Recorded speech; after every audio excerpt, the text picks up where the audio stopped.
Magbablog lang ako with regards to yung doktor sa infectious diseases. So, ano ba ang tawag doon?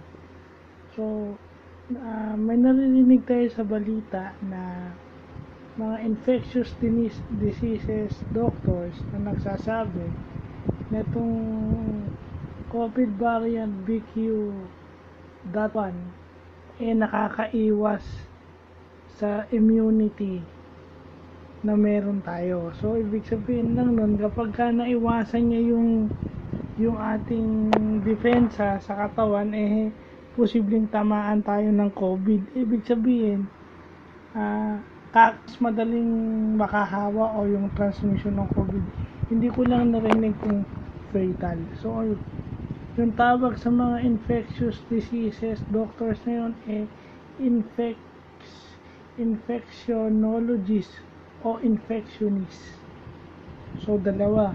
Kasi di ba si Dr. Willie Ong, dalawang specialization niya. Dr. Willie Ong is cardiologist, yung sa puso.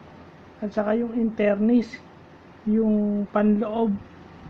O siya yung specialista dun sa internal organs o sa loob ng katawan ng tao. So, yun yung internist. Pag sinabi mo naman infectionist o infectiologist, yun yung doktor sa mga infectious diseases. Di ba? So, yun, ko lang, curious lang ako. So, yun pala yung mga dapat nating malaman.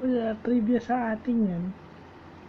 Kasi, ang importante, kung meron tayong nararamdaman o nagkasakit tayo, alam natin kung kanino tayong espesyalista pupunta. Ngayon, pwede natin itanong, ano ba yung espesyalista na yun kung sakasakali?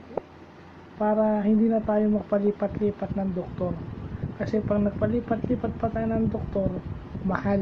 So, mas mabuti nang alam na natin kung sinong doktor, kung may kakilala yung mga kakilala natin at mga kamag-anak natin. Anong tawag doon sa doktor na espesyalista sa sakit na to?